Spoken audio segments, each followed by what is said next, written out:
SprintCarUnlimited.com coming to you from Eldora Speedway. This is the Deep Dive presented by Entrust IT Solutions. We're doing something different this week. Obviously, we're on location at Eldora Speedway for Kings Royal Week, and we're here with the most important guy in the facility, the track prep guy, Rob Plattfoot. Rob, thank you for joining us on the Deep Dive. I know you're pretty busy this week, and we appreciate you coming on for a little bit. Appreciate you having me. So, first off, before we get into this weekend, how difficult this weekend is, when did you first get into racing? I mean, is it something you grew up with, parents took you, or how did that work? Well, my grandpa worked for Earl for years. He lived right down the road. He was a car parker, and then we lived just a mile from, just straight across the field from here, about 2 miles, 2.5 miles is where I grew up. And I picked up trash here when I was 8 years old for a season. Just been close to home. So when do you get into, and how do you get into prepping a speedway?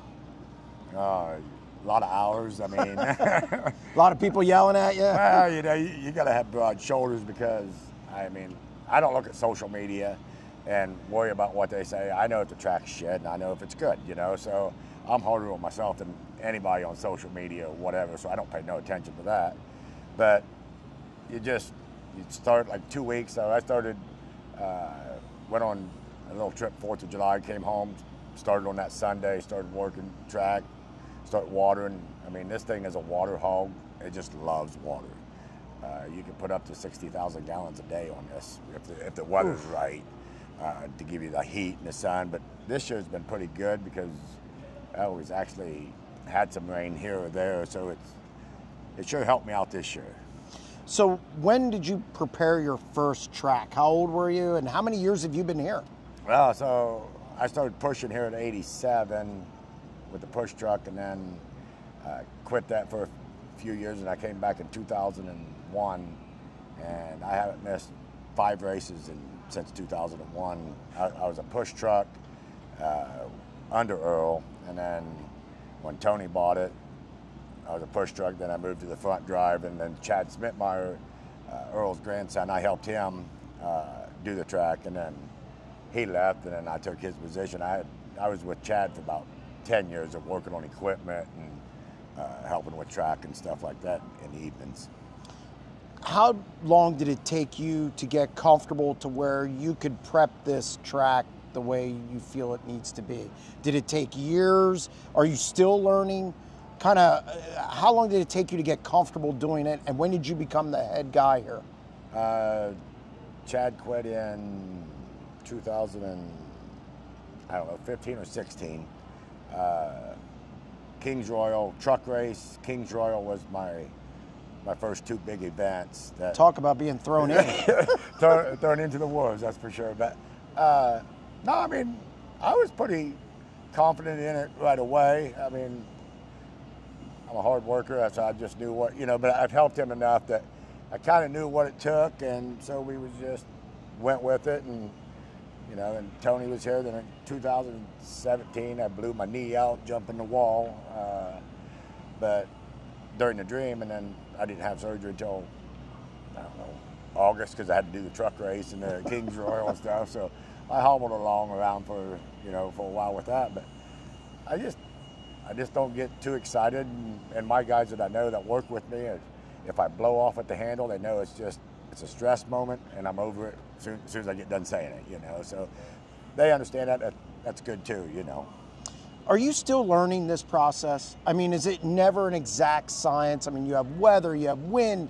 You got to be a meteorologist, at least from people I've talked to. You've got to be a meteorologist. You've got to be, obviously, know dirt. Yeah. You've got to know equipment. There's a lot that goes into this. This is never a job where you know what you're doing. Every day changes, just from yesterday, for an example, I had the track open, and I was going to need some water, but I don't know if I needed that 1/2 inch at that time, but it was too late to close the track or anything. So, it's always learning every day. I do all the maintenance on the equipment too, so So I don't just do the track prep. I do equipment maintenance, facility maintenance. It's just busy all the time. So you don't watch social media or look at social media, which you might be the smartest person in the facility. When it comes to the racetrack, I don't look at social media because I don't care what anybody says about what the track, and I'm harder on myself, but I don't care what the drivers say. I don't talk to the drivers neither, but I mean, I'll go out and have a beer with the driver. I'm not against that, but I just don't talk to them during race day. They got a job to do, I got a job to do, and my job, in my eyes, is to give them the smoothest racetrack, but give the fans the raciest racetrack. I look out for the fans more than I do the drivers. Well, you hit a home run on Wednesday. That first day, maybe. So, but we'll get to that in a minute. So, a week like the Kings Royal week, when do you start thinking about how this thing's got to be and how you're going to prep this thing?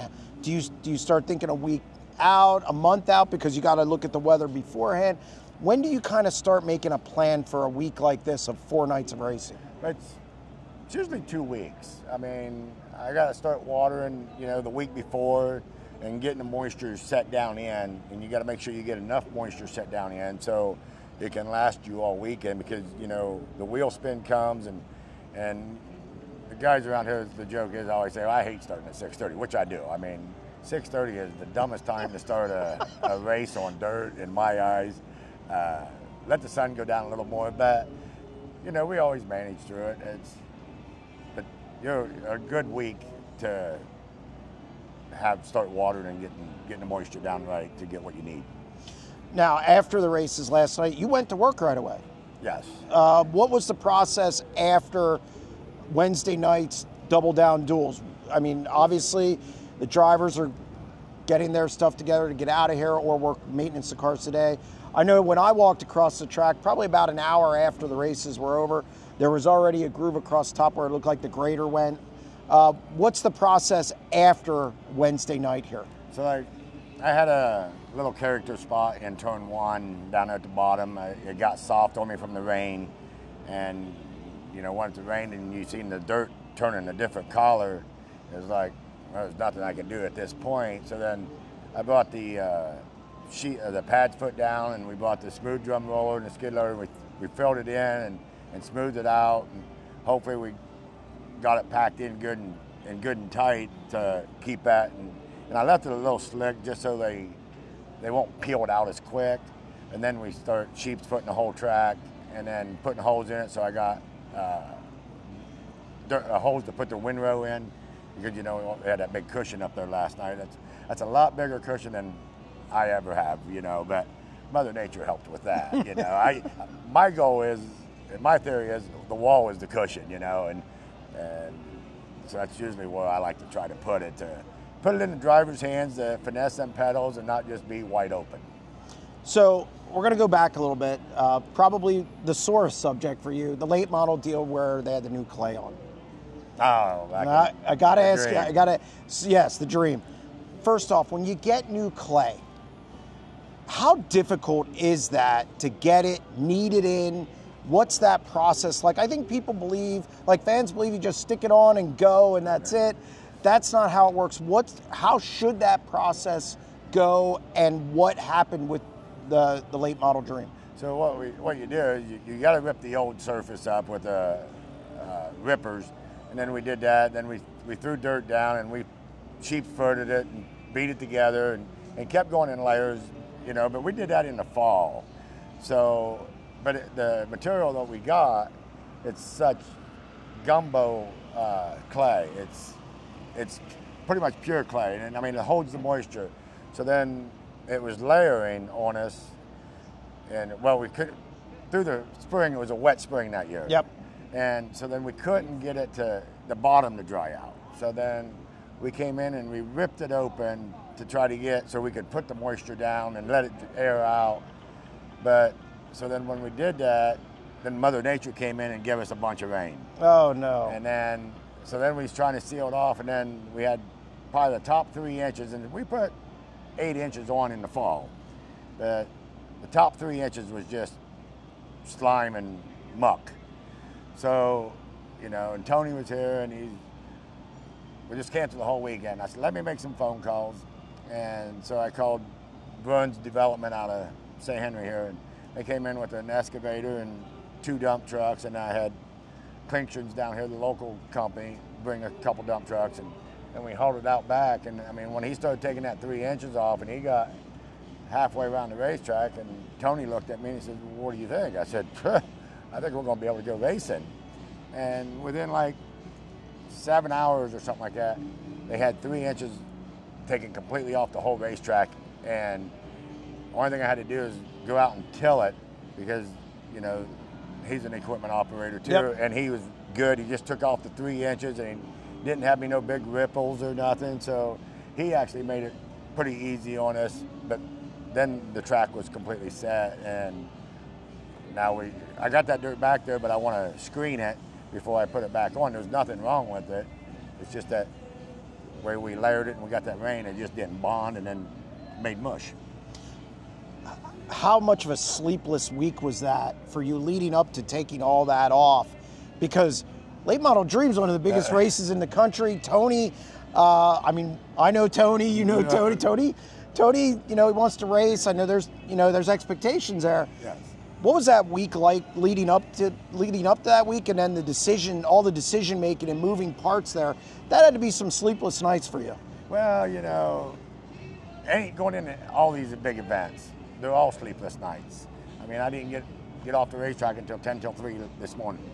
And then you're back up around 7:38 or whatever, and coming back out and doing it again. So I mean, they're all sleepless nights. It's just like last night, I laid down and went to bed, and I laid there probably for an hour before I went to sleep, because I was thinking about that hole, that little character spot, and thinking about different things. And it just takes a long time for the brain to say, shut up and go to sleep, But. So you got through that Late Model Dream. When you saw the finished product and made it through, was it the best ever? No, but you made it through. You made the best you could out of a really bad situation.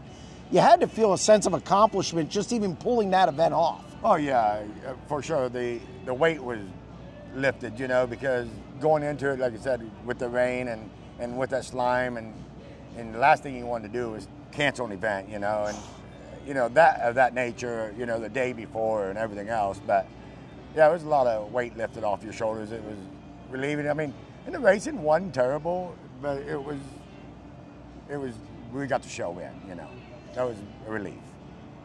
Did you learn anything from that that maybe you've kind of put in your memory bank for moving forward? Yeah, we don't chisel it open so far. No, I mean, but yeah, you do. But just like right before the Dream this year too, I had some wet spots from the concrete seeping from the wall, and I went and I disced it open about 3 inches. Like when we did that Dream a couple years ago, when we was ripping it open about 8 inches, 9 inches to get down to the old stuff to try to get it to rebond again. And so but I disced it up this year for the Dream and got rid of the ripples. I mean, it was a good smooth racetrack for the drivers this year at the Dream, but the soft spots, we had to get rid of them, so it's always a learning, and it's always trying to make it better is my goal. So you got through that moment there with the Late Model Dream. I'm going to shift a little bit to kind of your customer service role. Do you ever listen to drivers? I'm sure during an event, drivers come and find you, or they know you, and they're going to say, hey, this is good, that's bad. Look, I see it in Central Pennsylvania all the time. Does that ever happen to you, and how do you deal with the drivers? Yeah, it happens, but they around here anymore, they pretty much know, just leave me alone. I mean, I don't tell them what I'm going to do. They'll ask, what do you think? And sometimes, I'll say I'm gonna miss it, or but very seldom do I interact with the drivers a lot during the race night. I mean, I'm to myself. I'm always thinking. I'm always driving around on my four-wheeler or walking, looking at the track surface, looking at what I need to do next. And so I don't really have time to, even my guys that work with me, I don't talk to them much. I'm just always driving around, sitting in turn 3, sitting in turn 1, just sitting there looking at the racetrack and studying it and trying to figure out what needs to be done next. How do you determine when to add water as opposed to not add water, when to disc it, when not to disc it, just to scratch it? How do you make those determinations during the night? What leads to that? Do you look at the racing on the track? Do you look at the weather coming? Do you look at the forecast? How do you kind of make those decisions throughout the night? And is it also based on time of night? Because let's face it, racing now, nobody wants to sit for hours and hours and hours anymore. How do you kind of balance all that to make your decisions? Yeah, I mean, you kind of know what the weather is going into the night. You know, I'm always watching the weather. 40 times a day, you're picking up your phone, looking at it, you know, what do we got?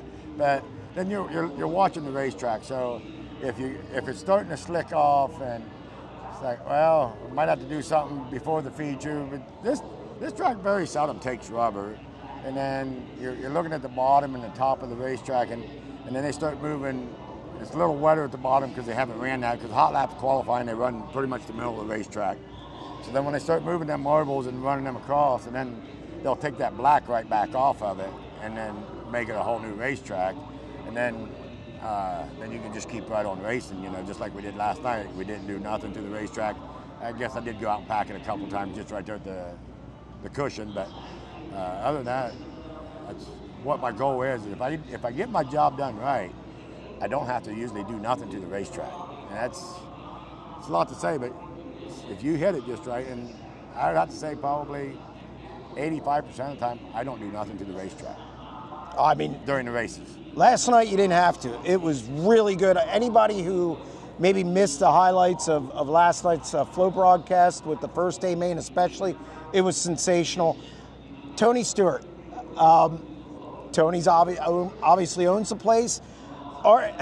What's it like working with him? Does he ever give his 2 cents? I can find it hard to believe he doesn't. He was a racer. He's been on every side of the fence. And if you want to rib Tony, that's fine. I do it. So, but I do it too once in a while, man. What's it like working with him when it comes to the track and even the facility and taking care of other things here? Tony's really good to work with. I mean, when I'm down here, when he comes down, he's got a lot of faith in me. He trusts me a lot, because if not, he would have to be here all the time, you know. But so he lets me do my thing, and then sometimes, you know, like in my early employment full time here, he would want to do this at the racetrack and want to do that, and then I would say, Tony, we can't do that. So then I'd actually take him out. We'd actually go out on 4-wheelers, and then I would explain to him, this is why I don't think we can do this or whatever. And then he was really appreciative of that too, because I'm not just saying, well, you can't do it because we can't do it, you know? Right. I was giving him reasons and showing him reasons why we couldn't do some of the things that he wanted to do. So then after that, I mean, he's fine, and you know, he'll say when he's here, what do you think? Should we scratch? Should we do this? And I mean, we work together. We'll make decisions together. We don't butt heads and say, I want to do it this way or whatever, but we talk it out and we figure out what we're going to do. It works out pretty good. Yeah, I mean, he seems like he's a guy that he trusts his employees. I mean, that's how he kind of runs his business. And I feel like this thing runs like a seamless operation, Eldora Speedway, especially. I've been coming out to the Kings Royal since '87, since the year you first started doing stuff here. So from the facility standpoint, track aside, you also do maintenance and things like that. What's it like maintaining a place as big as Eldora Speedway? Well, see, it's got a lot of ups and downs, you know. You get phone calls or whatever, but I treat it like it's my own. I own semis for, I don't know how many years, 94 to 2010 or something. But I was my own businessman, so I treat this place like it's mine. So like it's coming out of my pocket, you know. So if I could save $1, I'm saving $1. You know, I do everything I can, as much as I can on my own, as far as electrical, plumbing. My brother's come out, he's a construction guy. He does a lot of the bleacher boards and stuff, and then if we need buildings built or something, you know. So I got a lot of good people that I can call, and if I need to, but 90% is I do it myself. Eldora Speedway is one of the top 2 or 3 tracks in the country. It holds all these special events, always a microscope on it. What's it like dealing with the expectation, not just from fans, Tony, everybody? This is it. This is like Knoxville. All eyes are on it. Is there any kind of pressure to kind of maintain the mystique and the demands of this place? The demands is you got to have the pride. If you ain't got pride and trying to keep this place, like it is, you're in the wrong position. Putting the hours in that some of us put in around here, if you don't enjoy it, I mean, it's a paycheck, but to me, it's not a paycheck. It's pride. I want to see it thrive and just keep being the greatest dirt track ever. Well, you certainly have done that, and I'm going to let you get back to work. I know you got a lot to do tonight. You got 3 more days of this. Oh, thanks for the reminder.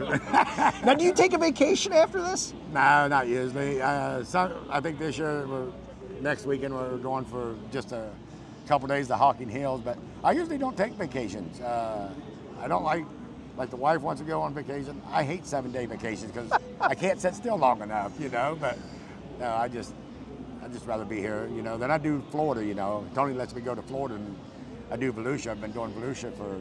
Oh, really? 7-8 years now. Well, now you opened up something else. Not down during the speed weeks. How do you compare that track to this track? I'd rather race 12 days in Volusia compared to 4 days at Eldora. Why? Well, because it's a sandier dirt, but the water is closer, and I mean, in Volusia you're only putting 12 to 15,000 gallons a day on, and this one, like I said, you can put up to 60. So it's and then like this one, you got to work this racetrack at nighttime because you can't do it during the day because it'll dry out, and then you ain't got nothing. But Volusia's dirt, you can start at 7 o'clock in the morning. If you get done at 1 o'clock in the afternoon grading it and preparing it, well, then you're just throwing some water on, but it don't take much water. So it's the way the sand and the stuff holds the moisture in for you. It is easier on your body. You actually can get 6 hours of sleep a night instead of 3. Well, then hopefully we don't have any of those daytime, nighttime shows here. I'm sure you don't like those. No, we don't like those. We don't like daytime, nighttime shows. I mean, if you have a daytime show, I always hope it's on a virgin racetrack where you haven't raced on it, because then it's usually not as bad. But if you've raced on it for 2 days or 3 days, and then you got to race a day race, it's a dust bowl. There's just nothing you can do because you done beat the track up so bad. But I mean, you pulled it off a few years ago. Well, but that was a virgin racetrack. I think that was an early. Yep. So you didn't race on it for 3 days. Like a couple years ago, 3 years ago or something, we did the Kings Royal on Sunday. Yeah. Well, it was a dust bowl, at the end because the sun was out hot, and you raced on it for Wednesday and Thursday or whatever, Thursday, Friday, and it just makes a difference if the racetrack is virgin or been used. Well, again, I appreciate you coming on the show. I know you got a lot to do. I'm going to let you get to work. So thank you very much. I appreciate it. Have a good day. Yep. SprintCarUnlimited.com deep dive presented by Entrust IT Solutions with Eldora Speedway track prep ace, Rob Plattfoot. Don't forget to click the subscribe button on our YouTube channel and check out our daily exclusive content at www.sprintcarunlimited.com. And we'll be back next Thursday with another edition of the Deep Dive.